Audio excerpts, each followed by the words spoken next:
that's beyond the pole on the other side of the South Pole, from Middle America. And I think it's quite astonishing that there should be an area as big as that unexplored.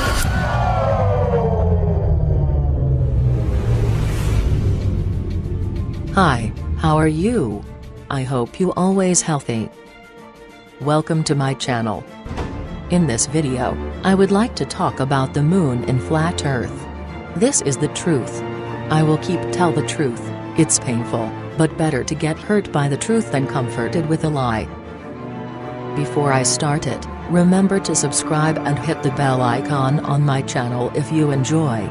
And also, share this information to your family, your friends, and everyone. I can't speak, I had speech disorder. So, I am sorry to use robot voice on the video. Many people complain about this. But now, I had buy a better speech software with good voice. I also put the text on the video, so you can read them if you're not comfortable with this voice. So, here we go.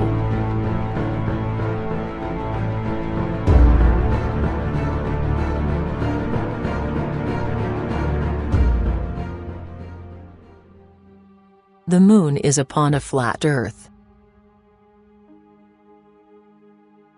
Let us look at the moon upon the flat earth model before we prove this has to be the case.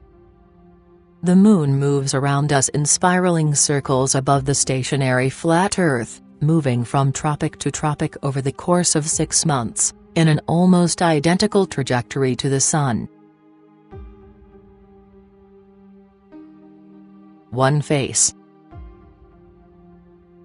All humans on Earth can only ever see one face of the moon, and it appears with the face rotated, with the degree depending on location. The moon covers the full 360 degrees of rotation. Mainstream science simplifies this fact and states the moon is right side up north of the equator, and upside down south of the equator. This isn't true, it appears rotated to different observers in different locations. If the Earth and Moon were both balls, then humans at the far north would see a different face of the moon than those in the far south, with some overlap. The only way we can all see the same face is upon a flat Earth. One can clearly see the moon moving away from the observer, to the vanishing point of a human's eye. Eyes are spherical objects that focus light on the lens at the back. The horizon has nothing to do with the shape of the world, and everything to do with distance. People are fooled into thinking the horizon is the edge of the curve. Phases. We are told the moon's phases are from sunlight via the sun's angle to the moon, but this cannot be the case. This is the mainstream model. But when it is new moon and day in the ball model, we should see a black silhouette. We don't though, we see nothing. We should see a silhouette in the ball model because the sun is so much bigger than the moon and behind it. Also we can see a nearly full moon in the day. This is not possible on the ball Earth, as during the day, the Earth is facing the sun. The Earth would be in the way of someone trying to see the moon in the daytime. Also we can sometimes see the sun and moon in the sky at the same time, for some hours in the days just before and just after the full moon. There is nothing between the sun and moon, so the moon should be 100% lit in the ball model. There is nothing obstructing the massive sun's rays, but the moon appears only 4/5 or so illuminated. If the moon was orbiting the Earth, and both were orbiting the sun, then 6 months later the moon's phases should have swapped over, and each lunar month, the phases should appear different.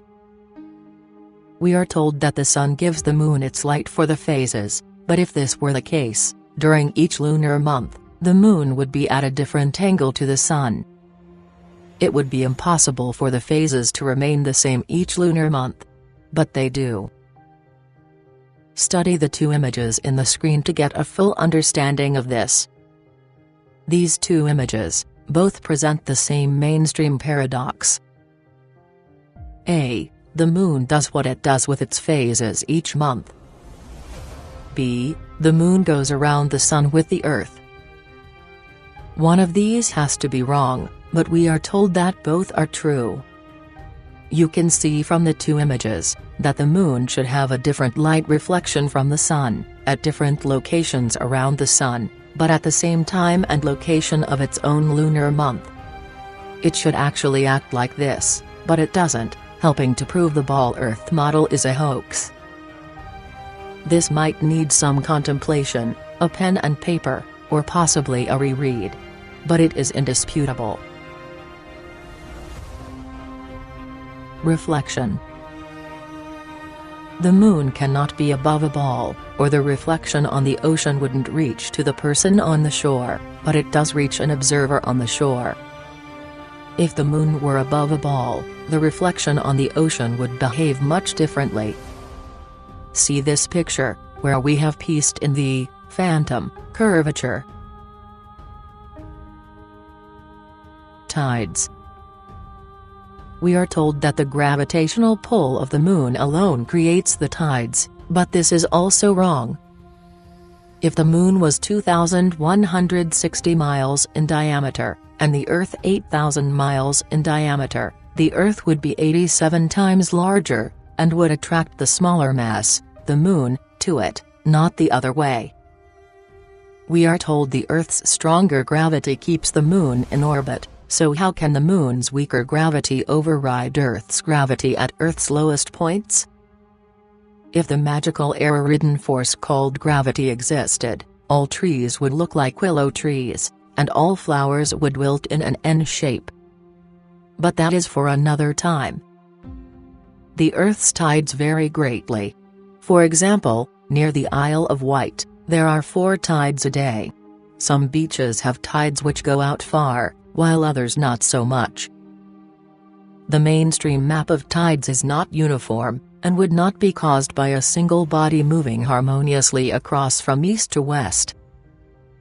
If the moon lifted up the water, it is evident that near the land, the water would be drawn away and low instead of high tide caused. Again, the velocity and path of the moon are uniform, and it follows that if she exerted any influence on the Earth, that influence could only be a uniform influence. But the tides are not uniform. At Port Natal the rise and fall is about 6 feet, while at Beira, about 600 miles up the coast, the rise and fall is 26 feet. This effectually settles the matter that the moon has no influence on the tides. Tides are caused by the gentle and gradual rise and fall of the Earth on the bosom of the mighty deep. In inland lakes, there are no tides, which also proves that the moon cannot attract either the Earth or water to cause tides. But the fact that the basin of the lake is on the Earth which rests on the waters of the deep shows that no tides are possible, as the waters of the lakes together with the Earth rise and fall, and thus the tides at the coast are caused, while there are no tides on waters unconnected with the sea. By Thomas Winship, Zetetic Cosmogony. It is affirmed that the intensity of attraction increases with proximity, and vice versa. How? Then, when the waters are drawn up by the moon from their bed, and away from the Earth's attraction, which at that greater distance from the center is considerably diminished, while that of the moon is proportionately increased, is it possible that all the waters acted on should be prevented leaving the Earth and flying away to the moon? If the moon has power of attraction sufficient to lift the waters of the Earth at all, even a single inch from their deepest receptacles, where the Earth's attraction is much the greater, there is nothing in the theory of attraction of gravitation to prevent her taking to herself all the waters which come within her influence. Let the smaller body once overcome the power of the larger, and the power of the smaller becomes greater than when it first operated, because the matter acted on is nearer to it. Proximity is greater, and therefore power is greater. How then can the waters of the ocean immediately underneath the moon flow towards the shores, and so cause a flood tide? Water flows, it is said, through the law of gravity, or attraction of the Earth's center. Is it possible then for the moon, having once overcome the power of the Earth, to let go her hold upon the waters, through the influence of a power which she has conquered, and which therefore, is less than her own. The above and other difficulties which exist in connection with the explanation of the tides afforded by the Newtonian system, have led many, including Sir Isaac Newton himself, to admit that such explanation is the least satisfactory portion of the theory of gravitation.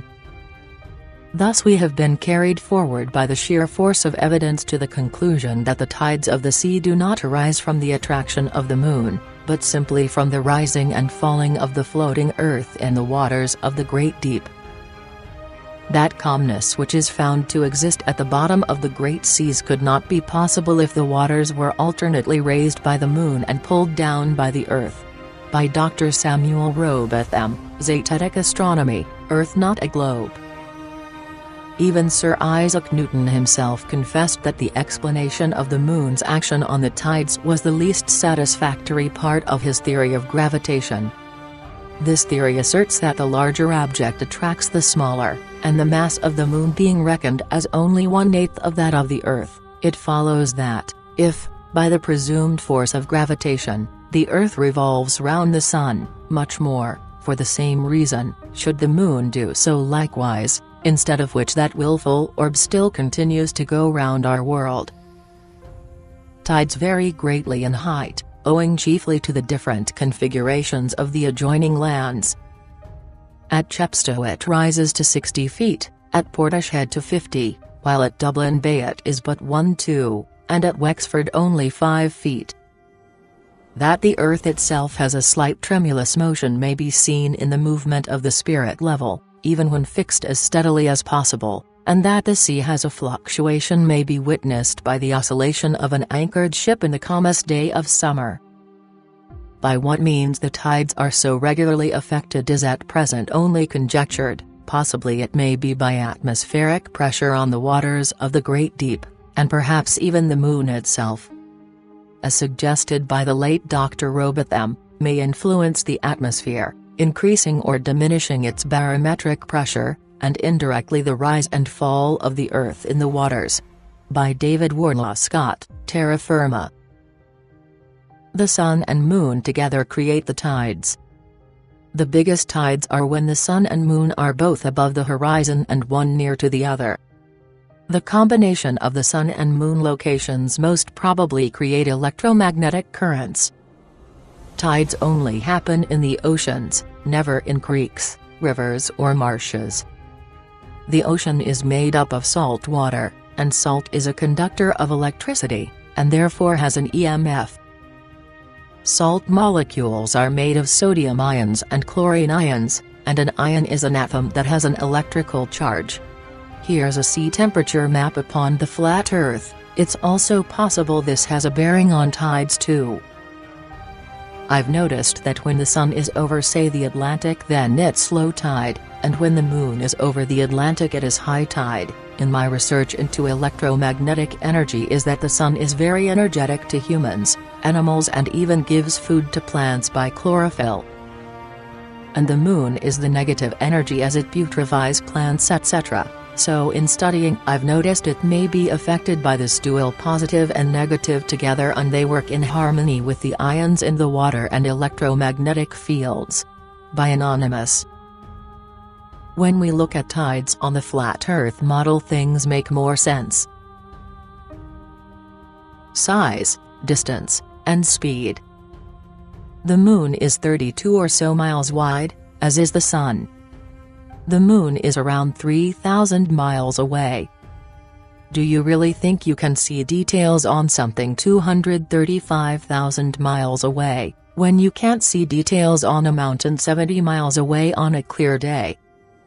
I have a theory that the moon could be as near as 700 miles away, but I would need a sextant to do my own calculations, but I don't have one.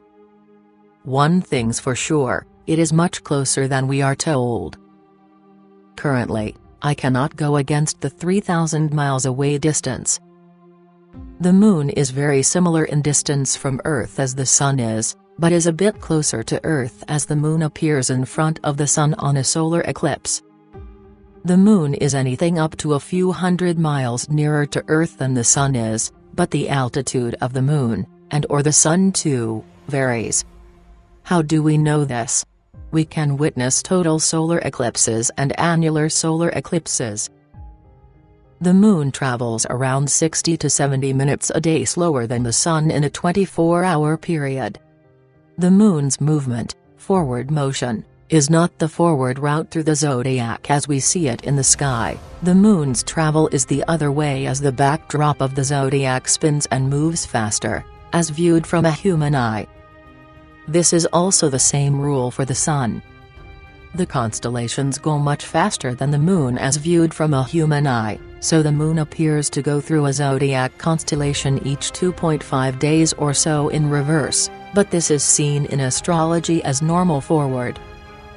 The constellations only go slightly faster than the sun, as viewed from the human eye, so it spends a longer time in each constellation, about a month.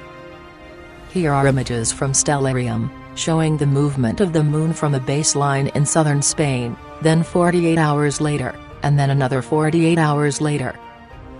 The moon really is moving as Stellarium suggests, essentially ball Earth software. Its line in the sky is correct. A new moon is basically when the sun overtakes the moon, as it moves quicker. A lunar overtaken.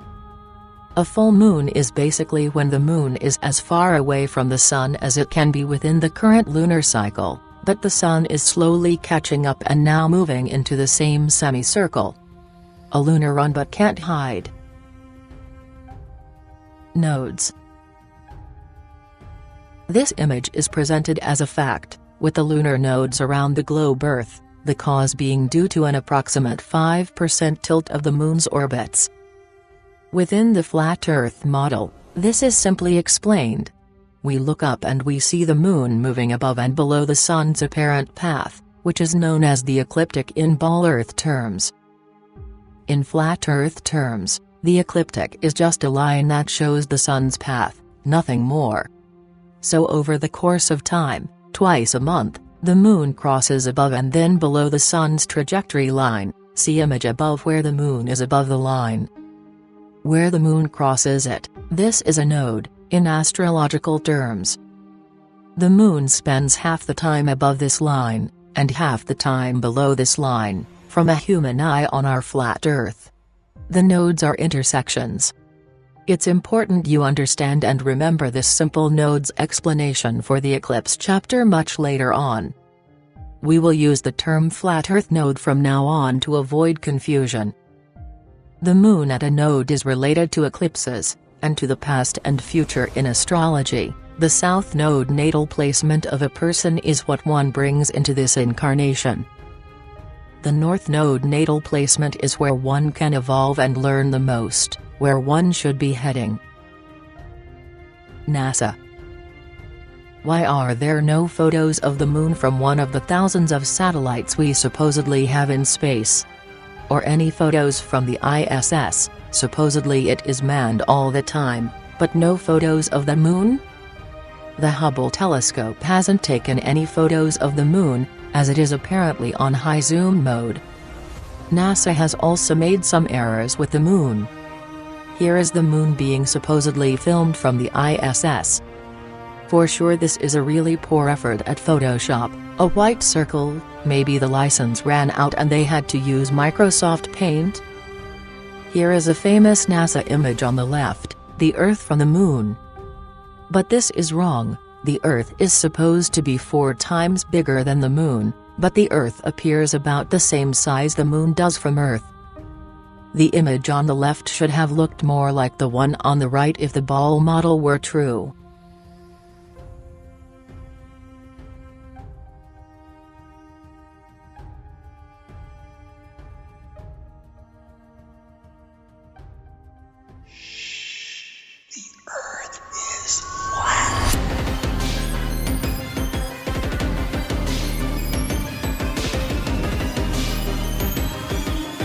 And that's beyond the pole on the other side of the South Pole, from Middle America.